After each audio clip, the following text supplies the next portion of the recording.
വിയന്നയിലെ ഹോഫ്ത് ബാൻഹോഫ് എന്ന central railway സ്റ്റേഷനിലെ 7-ാം number പ്ലാറ്റ്ഫോമിൽ കാത്തു നിൽക്കുകയാണ് ഞാൻ. ക്രൊയേഷ്യയുടെ തലസ്ഥാനമായ സെഗ്രബിലേക്ക് പോകുന്ന ട്രെയിനാണ് ഇനി ഇവിടേക്ക് എത്തേണ്ടത്. 3:58 ട്രെയിൻ പുറപ്പെടുമെന്നാണ് ബോർഡിലുള്ളത്. റിവേഴ്സിൽ ഓടി ഒരു ട്രെയിൻ പ്ലാറ്റ്ഫോമിലേക്ക് എത്തുന്നു. ഇതാണോ സെഗ്രബിലേക്കുള്ള ട്രെയിൻ എന്നറിയില്ല. പുറപ്പെടാൻ 10 മിനിറ്റേ അവശേഷിക്കുന്നുള്ളൂ എന്നതിനാൽ ഇതുതന്നെയായിരിക്കും എന്നുറപ്പിച്ച് കയറാൻ നടക്കുകയാണ്. സെക്കൻഡ് ക്ലാസ് ടിക്കറ്റാണ് ഞാൻ എടുത്തിരിക്കുന്നത്. ഇതുതന്നെയാണ് എനിക്കുള്ള ട്രെയിൻ. അകത്ത് കയറി. സുഹൃത്ത് സിറോഷ് എന്നെ യാത്രയാക്കി. കൂപ്പുകളായി തിരിച്ച കമ്പാർട്ട്മെന്റുകൾ. പുറത്തെ കാഴ്ചകൾ വ്യക്തമായി ചിത്രീകരിക്കാൻ തക്ക വൃത്തിയൊന്നുമില്ല ചില്ലിന്. വളരെ കുറച്ചാളുകളെ ട്രെയിനിലേക്ക് കയറി വരുന്നുള്ളൂ. പല കൂപ്പകളും ഒഴിഞ്ഞുകിടക്കുന്നു. ഞാനൊരു കൂപ്പയിലേക്ക് കയറി. റിസർവേഷനില്ല. രാത്രി യാത്രയ്ക്ക് മാത്രമേ റിസർവേഷന്റെ ആവശ്യമുള്ളൂ. ഈ യാത്രയ്ക്ക് റിസർവേഷൻ നിർബന്ധമില്ല. ചില ട്രെയിനുകൾ വരികയും പോവുകയും ചെയ്യുന്നു. കൂടുതൽ യാത്രികർ കയറി വരുന്നുണ്ട്. അവർ ആളൊഴിഞ്ഞ കൂപ്പകൾ തേടിപ്പോകുന്നു. അങ്ങനെ നിൽക്കെ ഒരാൾ ഓടി വരുന്നത് കാണാം. ടിക്കറ്റ് എക്സാമിനർ അയാളെ കൂടി കയറാൻ അനുവദിച്ച ശേഷം വിസിലൂതി. ട്രെയിൻ നീങ്ങിത്തുടങ്ങി. കൃത്യം 3:58 തന്നെ വിയന്നയിൽ നിന്നും യാത്ര പുറപ്പെട്ടിരിക്കുകയാണ്. സ്ലൊവീനിയൻ തലസ്ഥാനമായ ലുബ്ലിയാനയിലേക്കാണ് എനിക്ക് പോകേണ്ടതെങ്കിലും ആ രാജ്യത്തെ മാരിബോർ എന്നൊരു സ്റ്റേഷൻ വരെയേ ഈ ട്രെയിനിൽ പോകാനാവൂ. മാരിബോറിൽ ഇറങ്ങി മറ്റൊരു ട്രെയിനിൽ കയറി വേണം ലുബ്ലിയാനയിലേക്ക് പോകാൻ. രാത്രി 7:30 മാത്രമേ ഈ വണ്ടി മാരിബോറിലെത്തുകയുള്ളൂ. 10 മിനിറ്റ് കഴിഞ്ഞ് അവിടെ നിന്നും പുറപ്പെടുന്ന ലുബ്ലിയാനയിലേക്കുള്ള ട്രെയിനിൽ കയറണം. അതിനുള്ള ടിക്കറ്റും ഞാൻ എടുത്തിട്ടുണ്ട്. മാറിക്കയറൽ സംബന്ധിച്ചൊന്നും വലിയ ആശങ്കയ്ക്ക് സ്ഥാനമില്ല. കണക്ഷൻ ടിക്കറ്റ് എടുത്ത് ധാരാളം ആളുകൾ യാത്ര ചെയ്യുന്നതിനാൽ അവർക്ക് സൗകര്യപ്രദമാവും വിധം കൃത്യസമയം പാലിച്ചാണ് ഓരോ ട്രെയിനും നീങ്ങുന്നത്. മറ്റൊരു പാളത്തിലൂടെ ഒരു ഡബിൾ ഡെക്കർ ട്രെയിൻ കടന്നു പോകുന്നു. ജർമ്മനിയിലും ഓസ്ട്രിയയിലും സ്വിറ്റ്സർലൻഡിലുമെല്ലാം ഇത്തരം ഡബിൾ ഡെക്കർ ട്രെയിനുകൾ സാധാരണമാണ്. സിറ്റി ഷട്ടിൽ എന്നാണ് അതിൻ്റെ പേര്. നമ്മുടെ ഇന്ത്യൻ ട്രെയിനുകൾ ഈ രൂപഭാവങ്ങളോടും വൃത്തിയോടും കൂടി എന്ന് സർവീസ് നടത്തി തുടങ്ങുമെന്ന് ഞാൻ ചിന്തിച്ചിരിക്കുകയാണ്. ട്രെയിൻ വിയന്നയുടെ പ്രാന്തത്തിലൂടെയാണ് ഓടുന്നത്. നഗരപ്രാന്തത്തിൽ 1-2 സ്റ്റേഷനുകളുണ്ട്. അതിൽ വിയന്ന മേഡ്ലിംഗ് എന്ന സ്റ്റേഷനാണ് ഇത്. ഇവിടെ വണ്ടി ഒന്ന് നിർത്തും. വിയന്ന ഇന്റർനാഷണൽ എയർപോർട്ടിനോട് ഏറ്റവും അടുത്തുള്ള സ്റ്റേഷനാണ് ഇത്. എയർപോർട്ടിൽ നിന്ന് ഒരു ടാക്സി പിടിച്ചോ മെട്രോ ട്രെയിനിൽ കയറിയോ മേഡ്ലിംഗിലേക്ക് നേരെ വന്നാൽ മതിയായിരുന്നു എനിക്ക്. ഇവിടെ നിന്നും നേരെ ലുബ്ലിയാനയിലേക്ക് പോവുകയുമാവാം. മേഡ്ലിംഗ് സ്റ്റേഷനിൽ ധാരാളം യാത്രക്കാരുണ്ട്. ജോലി കഴിഞ്ഞ് വിയന്ന സിറ്റിയിലും പ്രാന്തഭാഗങ്ങളിലുമുള്ള താമസ സ്ഥലത്തേക്ക് പോകാൻ നിൽക്കുന്നവരാകാം. ഇവിടെ വെച്ച് എനിക്കൊരു സഹയാത്രികയെ കിട്ടി. എന്നോട് കുശലാന്വേഷണം നടത്തിയ ശേഷം അവൾ മൊബൈൽ ഫോണിൽ എന്തോ പരതാൻ തുടങ്ങിയിരിക്കുന്നു. ഡബിൾ ഡെക്കർ ട്രെയിൻ യാത്ര പുറപ്പെട്ടിട്ടില്ല. വളരെ സൗകര്യപ്രദമായ ഒരു ട്രെയിനാണത്. സ്വിറ്റ്സർലൻഡ് സഞ്ചാരത്തിൽ ഞാൻ ഇത്തരമൊരു ട്രെയിനിൽ യാത്ര ചെയ്തിരുന്നു. അതിനകത്തെ സൗകര്യങ്ങൾ അന്ന് ക്യാമറയിൽ പകർത്തുകയുമുണ്ടായി.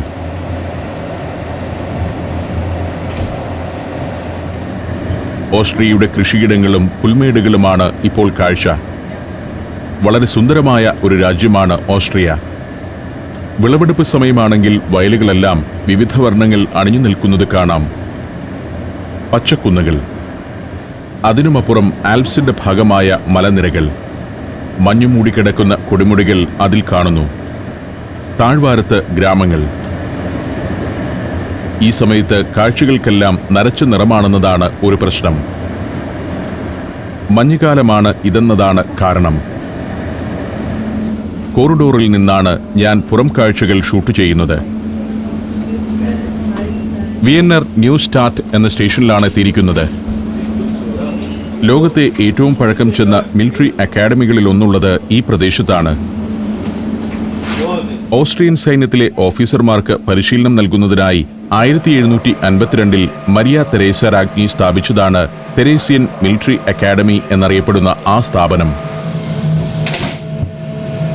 ഇവിടെ വച്ചാണ് എനിക്ക് ഇങ്ങനെയൊരു സുഹൃത്തിനെ കിട്ടുന്നത്. മുഹമ്മദ് എന്നാണ് പേര്. ആൾ അഫ്ഗാൻകാരനാണ്.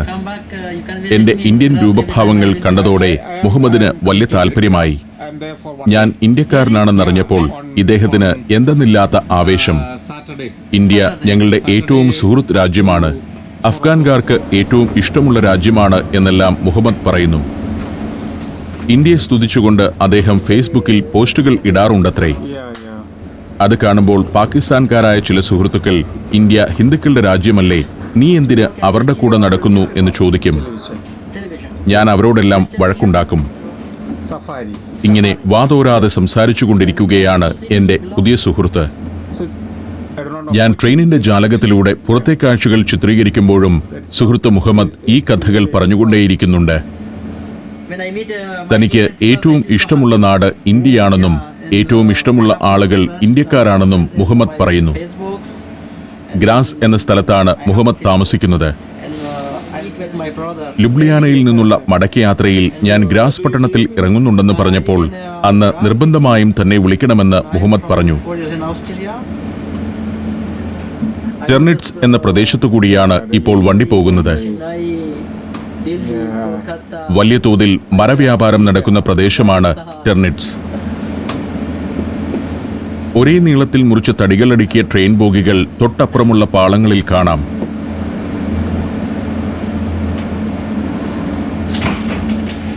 മുഹമ്മദ് എന്റെ ഫോൺ നമ്പർ വാങ്ങി. മടക്കയാത്രയിൽ തന്നെ വിളിക്കണമെന്ന കാര്യം വീണ്ടും വീണ്ടും ഓർമ്മപ്പെടുത്തി. ഇന്ത്യ ഞങ്ങളുടെ സുഹൃത്ത് രാജ്യമാണ്. പാകിസ്ഥാൻകാർ അത്ര മെച്ചപ്പെട്ടവരല്ല. അവർ ഞങ്ങളുടെ രാജ്യത്തും വന്ന് പ്രശ്നങ്ങൾ ഉണ്ടാക്കുന്നുണ്ട്. മേഖലയിലെ തന്നെ പ്രശ്നങ്ങൾക്ക് കാരണം പാകിസ്ഥാനാണ്. മുഹമ്മദ് പറഞ്ഞുകൊണ്ടേയിരുന്നു. തെല്ലൊരു കൗതുകത്തോടെയായിരുന്നു ആ സുഹൃത്തിന്റെ വാക്കുകൾ ഞാൻ കേട്ടത്. ടെർണിറ്റ്സ് പിന്നിട്ട് ട്രെയിൻ ഓടിക്കൊണ്ടിരുന്നു. ചെറിയ പട്ടണങ്ങൾ, പല പല ഗ്രാമങ്ങൾ. ഗ്ലോഗ്നിറ്റ്സ് എന്ന പ്രദേശത്തുകൂടിയാണ് ഇപ്പോൾ യാത്ര. 5 ചതുരശ്ര കിലോമീറ്റർ വരുന്ന ഒരു ജനവാസ മേഖലയാണ് ഗ്ലോഗ്നിറ്റ്സ്.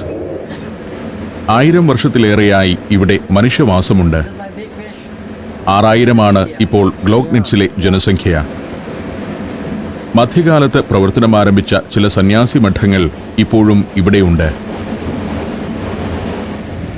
തടി വ്യവസായത്തിന് പേരുകേട്ട പ്രദേശമാണ് ഗ്ലോഗ്നിറ്റ്സ്.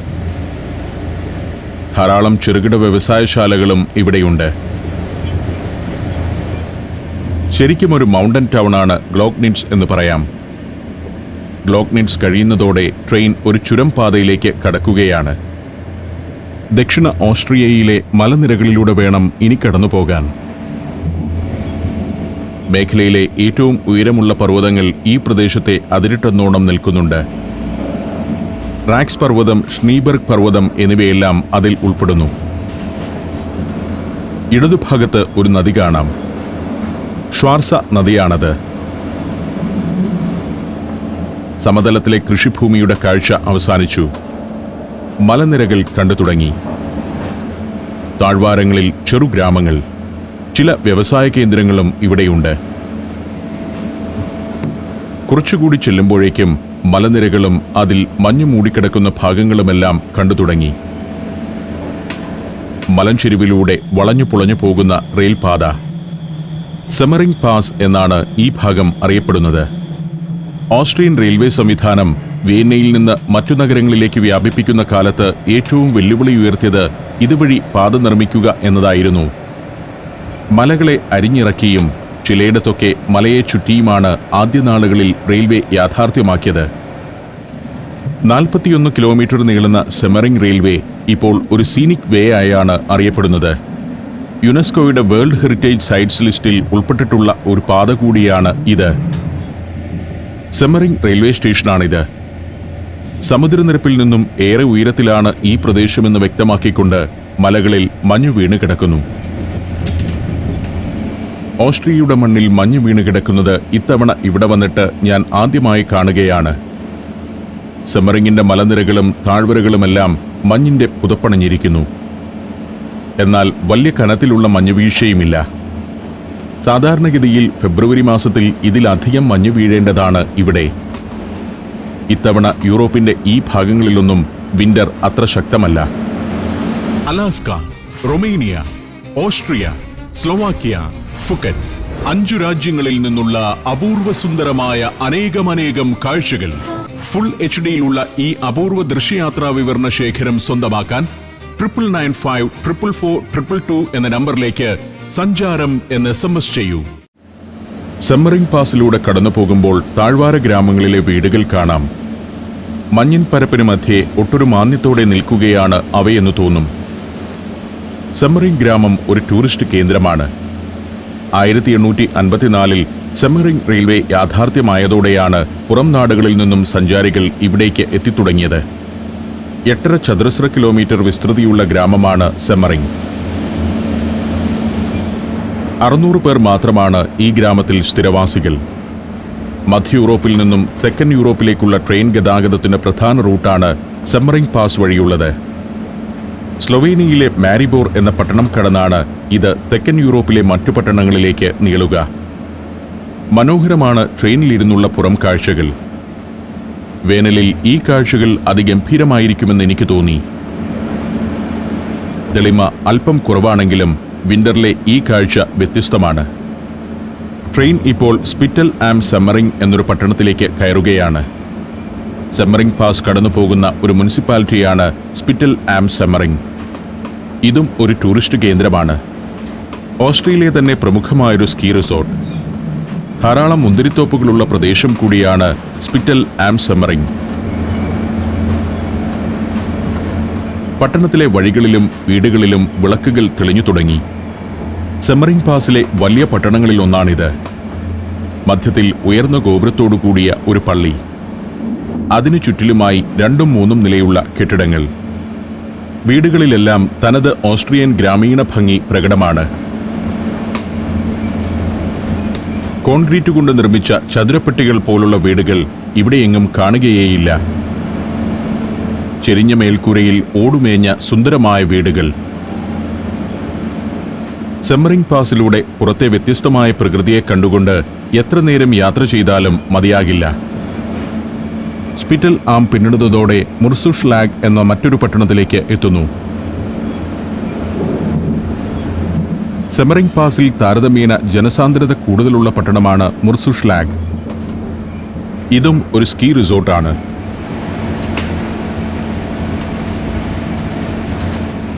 ടൂറിസ്റ്റുകൾക്കായുള്ള നിരവധി ഹോട്ടലുകളും ഹോം സ്റ്റേകളും മുർസുഷ്ലാഗിലുണ്ട്. എന്റെ സുഹൃത്ത് മുഹമ്മദ് സീറ്റിൽ ചാരിക്കിടന്ന് ഉറക്കം തുടങ്ങിയിരിക്കുന്നു. ദീർഘമായൊരു യാത്രയാണല്ലോ. ട്രെയിൻ മുർസുഷ്ലാഗ് സ്റ്റേഷനിലെത്തിയിരിക്കുന്നു. വലിയൊരു പട്ടണമാണ് മുർസുഷ്ലാഗ്. ഈ സ്റ്റേഷനിൽ സെമ്മറിംഗ് പാസ് റെയിൽവേയുടെ ചരിത്രം വിവരിക്കുന്ന ഒരു മ്യൂസിയവുമുണ്ട്. 19-ാം നൂറ്റാണ്ടിൽ ധാരാളം വ്യവസായശാലകൾ മുർസുഷ്ലാഗിൽ ഉയർന്നു വന്നിരുന്നു. 1862-ൽ സ്ഥാപിതമായ ബ്ലേക്ക്മാൻ സ്റ്റീൽ മിൽ അതിൽ ഒന്നാണ്. മുർസുഷ്ലാഗിലുമുണ്ട് പട്ടണമധ്യത്തിൽ ഉയരമുള്ള മണിഗോപുരത്തോടുകൂടിയ ഒരു ദേവാലയം.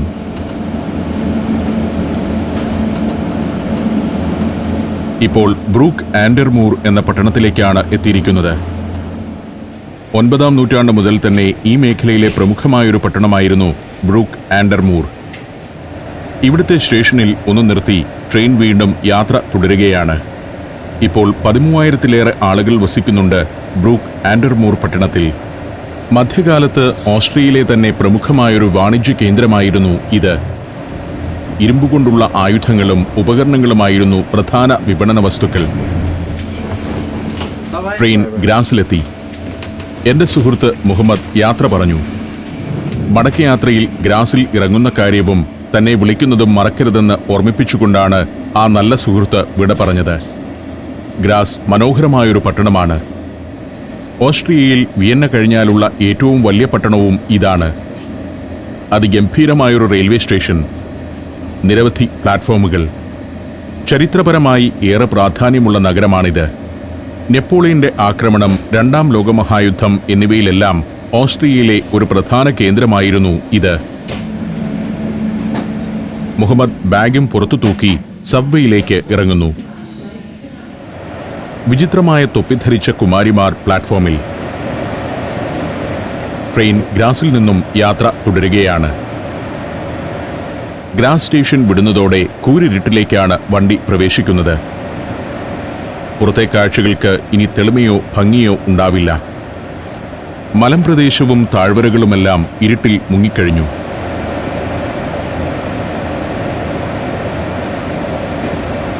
വൈദ്യുതി കൊണ്ട് നിറദീപം തെളിച്ചിട്ടിരിക്കുന്ന പട്ടണഭാഗങ്ങൾ.